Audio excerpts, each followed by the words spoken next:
મિત્રો હમણાં જ 12 કોમર્સનું રિઝલ્ટ જે આવ્યું છે અને સમગ્ર ગુજરાતની અંદર પ્રથમ નંબર પ્રાપ્ત કરનાર દીકરી 700માંથી 687 માર્ક્સ જેમણે પ્રાપ્ત કર્યા છે એ અક્ષરા સુતરિયાની સાથે આપણે મુલાકાત કરવા માટે આજે એમના ઘરે આવ્યા છે ને અક્ષરાની સાથે જ વિશેષ વાત કરીએ. હું કહું એના કરતાં અક્ષરા જેમનો ડિટેલમાં પરિચય આપે ને આજનું આ જે ઇન્ટરવ્યૂ છે, આજે પોડકાસ્ટ છે એ ખૂબ ઉપયોગી સાબિત થશે એ તમામ દીકરા દીકરીઓ માટે જે જીવનમાં કંઈક કરવા ઈચ્છે છે, જે પરિણામ ખૂબ સારું લાવવા ઈચ્છે છે, જેને વાંચવું તો છે પણ કઈ રીતે વાંચવું, કઈ રીતે તૈયારી કરવી, આવા અનેક સવાલો મૂંઝવે છે. એમના માટે આ ઇન્ટરવ્યૂ, આ પોડકાસ્ટ ખૂબ ઉપયોગી સાબિત થવાનું છે.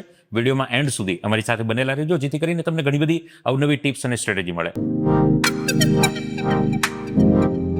અક્ષરા, આપનું હાર્દિક સ્વાગત છે આ પ્લેટફોર્મ પર. ઘણા બધા દર્શક મિત્રો, એમના પરિવારજનો અને માતા પિતા બધા જ આ વિડીયોને જોઈ રહ્યા છે કે તે કઈ રીતે આ સફળતા મેળવી એ જાણીએ એ પહેલા તારો એક ટૂંકમાં પરિચય આપે તો તું શું કહીશ દીકરા? મારું નામ સુતરિયા અક્ષરા અનિલભાઈ છે અને હું ધોરણ 12 કોમર્સમાં આશાદીપ ગ્રુપ ઓફ સ્કૂલ જે કતારગામમાં નવી બ્રાન્ચ આવેલી છે ત્યાં અભ્યાસ કરતી હતી. બરાબર છે.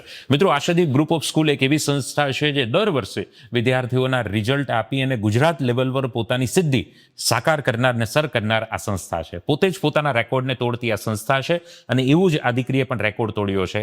અક્ષરા, તારો કેટલો ટોટલ સ્કોર થયો છે? મારો 700માંથી 687 માર્ક્સ એટલે કે 98.14% થાય. રાઈટ, અને 99.99% છે.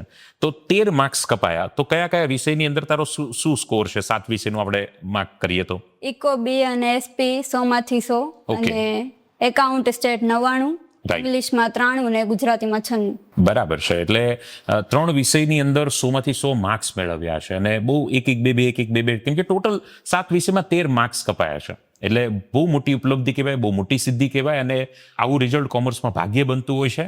અને ગયા વર્ષે પણ આપણે વાત કરેલી હતી દીકરી સાથે, એમણે આખા ગુજરાતમાં 686નો સ્કોર કરેલો હતો અને આ દીકરીએ આ વર્ષે એથી પણ આગળ નીકળીને 687 સુધી પહોંચી છે. અક્ષરા, આ શરૂઆત તારું 10માનું શું રિઝલ્ટ હતું જ્યારે તે 11 કોમર્સ લીધું ત્યારે? 10મામાં મારું રિઝલ્ટ 94% એટલે 99.28% આવ્યું. બરાબર છે. એટલે ત્યારે પણ તે ટોપ રિઝલ્ટ જ પ્રાપ્ત કરેલું હતું. તો આવું રિઝલ્ટ હોય તો મોટાભાગે બધા છોકરાઓ સાયન્સ લેતા હોય છે. એના પરિવારમાંથી માતા પિતા પણ એવું કહેતા હોય કે સાયન્સ દીકરીએ કે દીકરાએ લેવું જોઈએ. તે કોમર્સ લીધું એ પાછળનું શું કારણ? મારો પહેલેથી જ વિચાર કોમર્સનો હતો, કારણ કે મારે આગળ જઈને જે લાઈન લેવાની હતી એમાં કોમર્સ મારા માટે બેસ્ટ હતું. એટલે રાઈટ. તું શું સપનું જોઈ રહી છે આગળ જઈને? આગળ જઈને જીપીએસસી ની તૈયારી કરવાની. અરે વાહ! જીપીએસસી પાસ કરી ક્લાસ 1 અધિકારી બનવાનું સપનું, અને એટલા માટે 10મા પછી કોમર્સ લીધું ને કોમર્સમાં પણ આ સિદ્ધિ દીકરીએ પ્રાપ્ત કરી છે.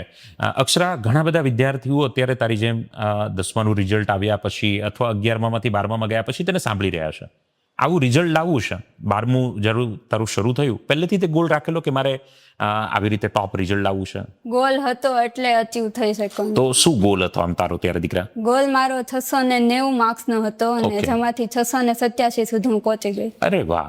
તો આમ તને એમ ગોલ યાદ રહે માટે તું શું કરતી? ક્યાંય લખીને રાખતી તારી નજરની સામે કે મનમાં જ ગોલ હતો? મનમાં જ ગોલ હતો, કાંઈ લખેલો નહોતો પણ માઇન્ડમાં હતો. માઇન્ડમાં હતો કે મારે 690 લાવવા છે. અચ્છા, 690 નક્કી કરવા પાછળનું કોઈ કારણ હતું? કેમ 690 જેવું કંઈ?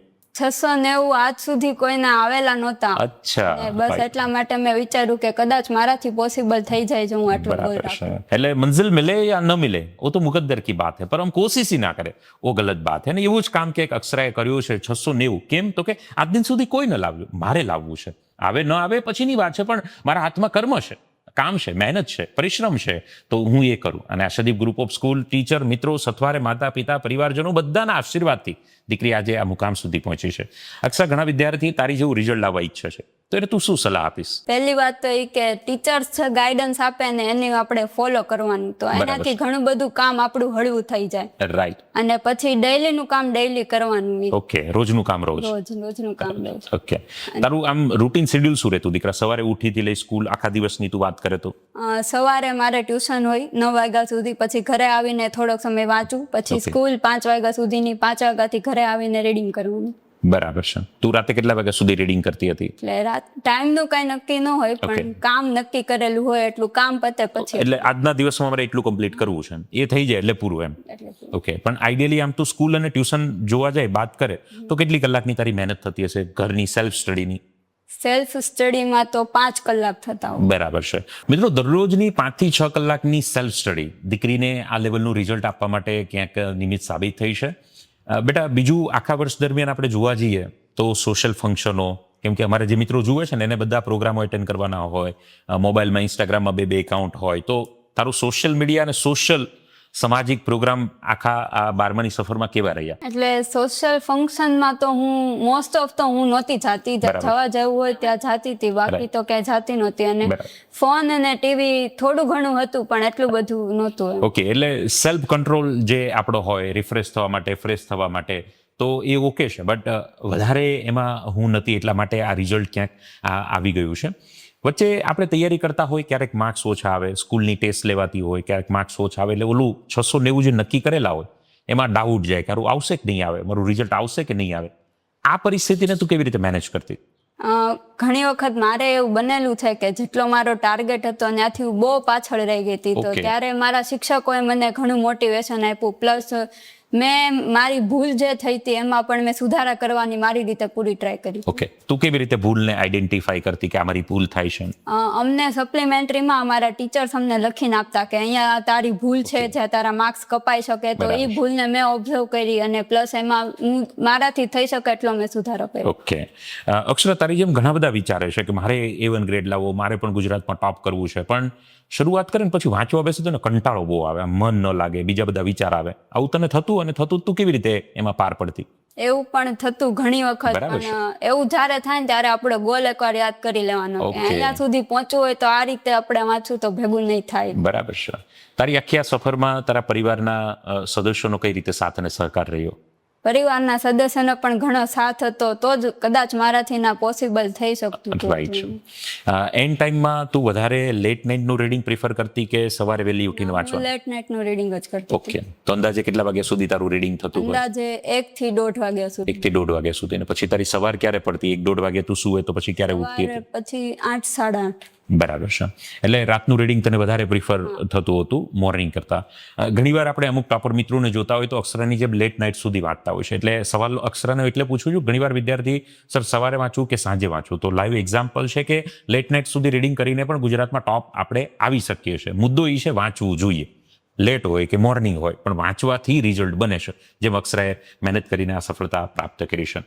અક્ષરા, રિઝલ્ટ તે જોયું, આમ તો હમણાં જ આપણું રિસેન્ટલી જે રિઝલ્ટ આવ્યું, તો કેવી રીતે તે સ્કૂલમાં જઈને જોયું કે અહીંયા ઘરે જ મોબાઈલમાં લઈને?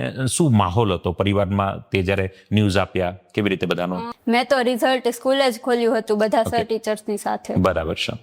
અને પછી તે જોયા પછી ઘરે ન્યૂઝ આપ્યા, કેવી રીતે, શું માહોલ હતો? જોયા પછી તો બધા મીડિયા વાળા અને આ તે બધા આવી ગયા હતા, એટલે થોડોક ટાઈમ લઈને પછી ઘરે ન્યૂઝ આપ્યા અને પછી પેરેન્ટ્સને સ્કૂલે બોલાવ્યા. બરાબર. શું હતું મમ્મી પપ્પાનું રિએક્શન, શબ્દો? હું આંખમાં આહુડા. બરાબર છે. ભાઈ, એટલે હું હંમેશા એ કહેતો હોઉં છું કે પેરેન્ટ્સની આંખમાં આંસુ મોટાભાગે દીકરા દીકરીઓ લાવતા હોય છે, પણ એ ખુશીના છે કે દુઃખના છે એ બહુ જરૂરી છે. અને અક્ષરા જેવી દીકરીઓ છે જે મહેનતના જોરથી માતા પિતાને ક્યાંક ગર્વ અપાવી શકે છે અને સમાજમાં પોતાના નામથી માતા પિતા, દાદા દાદી, પરિવારને ઓળખતા કરે છે, એટલે બહુ મોટી વાત છે. અને આ પરિણામ જ્યારે આવે ત્યારે એ હર્ષ અને આનંદ જ કંઈક અલગ હોય છે. મીડિયાવાળા બધા તારા ઇન્ટરવ્યૂ લે, તને સવાલો પૂછે, તને આમ કેવું ફીલ થતું હતું? આમ વન ડે, એક જ દિવસની અંદર બધું બદલાઈ ગયું? થોડોક ટાઈમ તો વિશ્વાસ નતો થતો કે આમ અચ્છા. આટલા માર્ક્સ મારા આવી ગયા એમ. રાઈટ, એટલે કે આ મારું જ રિઝલ્ટ છે. હા, મારું જ બરાબર છે. result. એટલે ખુશી, આનંદ અને એ સ્વીકારથી આજે દીકરી જ્યારે અહીંયા પહોંચી છે. અક્ષર, જ્યારે કોઈ વિદ્યાર્થી સફળ થવાનું વિચારે તો ઘણીવાર હિંમત હારી જતા હોય. તે એક તો કીધું કે ગોલને પાછો એ યાદ કરે, પણ છતાં એ મહેનત પર કેવી રીતે લાગેલા રહે અને તે કઈ રીતે ડિટેલમાં તૈયારી કરી? એનસીઆરટી લખીને તૈયારી, લાંબા પ્રશ્નો, ટૂંકા પ્રશ્નો, કઈ સ્ટ્રેટેજીથી તું આગળ વધતી હતી?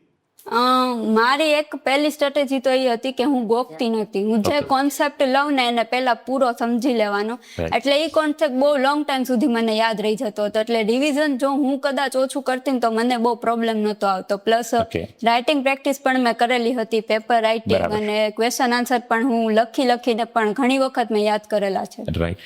એકાઉન્ટ એ તો બહુ લાંબા કેલ્ક્યુલેશન, એટલા પેજના દાખલાઓ 8-8, 10-10 પેજ ભરાઈ જાય, તો એની પ્રેક્ટિસ તું કેવી રીતે કરતી? વચ્ચે ક્યાંક ભૂલ પડે ગોતવામાં અડધી કલાક થાય? હા, એકાઉન્ટિંગમાં એમ મારું એકાઉન્ટિંગ સારું હતું, પણ એના માટે પણ મેં એક ચેપ્ટર 3 વાર ગણીને આખા કમ્પ્લીટ કરેલા હતા, એટલે મારે બહુ એકાઉન્ટમાં પ્રોબ્લેમ ન હતો.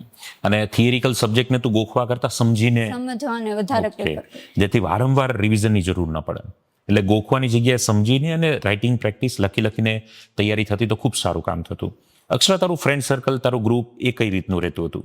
ફ્રેન્ડ સર્કલ અને ગ્રુપ એ બધું સ્કૂલ અને ટ્યુશન સુધી. ઘરે બહુ એટલું બધું ફ્રેન્ડ્સ ન હોય, પણ સ્કૂલ અને ટ્યુશનમાં વધારે થોડું ઘણું. બરાબર છે.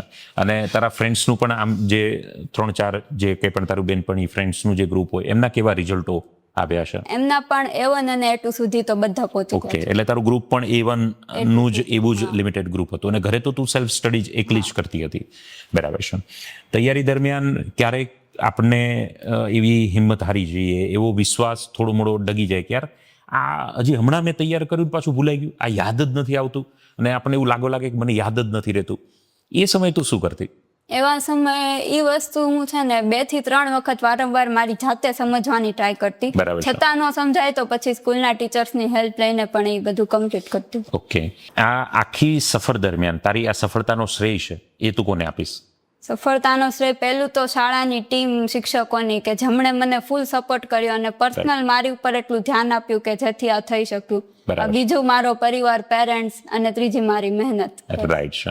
અને જે અત્યારે જે મિત્રો સાંભળી રહ્યા છે એને તારે એક ટૂંકમાં મેસેજ આપવો હોય તો તું શું આપીશ કે તમે આ તો ભૂલથી પણ ભૂલ નહીં કરતા, આ તો કરજો જ એમ? હું એમ કહેવા માંગીશ કે ગોખવાનું પહેલા તમે રહેવા દેજો. Okay. જ્યાં સુધી તમારાથી સમજીને થતું હોય ત્યાં સુધી એ કરજો, અને શિક્ષકોના ગાઈડન્સને જરૂરથી ફોલો કરજો તો તમે બરાબર. પહોંચી શકશો. એટલે સ્કૂલ પર વિશ્વાસ, શિક્ષકો પર વિશ્વાસ, એ સિસ્ટમ પર વિશ્વાસ અને પોતાની મહેનત પરનો એ વિશ્વાસ જો તમે રાખશો તો ચોક્કસથી સફળતા પ્રાપ્ત કરશો જ, અક્ષરાની જેમ. અને અક્ષરાએ પણ ઘણી બધી મહેનતના અંતે જ્યારે આ સિદ્ધિ પ્રાપ્ત કરી છે. ખૂબ ખૂબ અભિનંદન અક્ષરા તને ફરીવાર. અને આગામી તારું જે સપનું છે GPSCનું એ પણ તું સફળતાપૂર્વક પાર કરે અને એમાં પણ ગુજરાતમાં આવી રીતે તું ચમકે અને ફરીવાર અમે તારી સાથે આવી રીતે ઇન્ટરવ્યૂ કરીએ કે અક્ષરા હવે ક્લાસ 1 અધિકારી કઈ રીતે તું બની. એવી શુભેચ્છા અને શુભકામના. આ બધા જ મિત્રો ને પણ એ વિશેષ એડવાન્સમાં શુભેચ્છાઓ કે તમે પણ અક્ષરાની જેવું રિઝલ્ટ લાવો. મહેનત કરવાથી જ સફળતા મળે છે એ વાત તો ફાઇનલ છે. હવે તમે કોઈની રાહ જોયા વગર મહેનતની શરૂઆત કરો. તનતોડ લગાવીને જો મહેનત કરશો તો આપ પણ અક્ષરાની જેવી સિદ્ધિ પ્રાપ્ત કરશો. ધોરણ કોઈ પણ હોય પણ મહેનતથી આપ સફળ ચોક્કસ થઈ શકશો. આપ પણ અક્ષરાએ જેમ એના માતા પિતાનું સપનું સાકાર કર્યું પરિવારનું, એવું તમે પણ તમારા પરિવાર માતા પિતાનું સપનું સાકાર કરો એવી શુભેચ્છા, શુભકામના. હજી પણ કોઈ સવાલ હોય તો આપ ચોક્કસથી કોમેન્ટના માધ્યમથી અમને પૂછજો. અક્ષરા, તારો ખૂબ ખૂબ આભાર. Thank you. અને આપ દર્શક મિત્રોનો પણ આભાર કે ઇન્ટરવ્યુને એન્ડ સુધી આપે નિહાળ્યું. ફિર વક્ત મિલા તો હોગા સામના. તબ તક કે લીએ શુભકામના. ધન્યવાદ. જય હિન્દ, જય ભારત.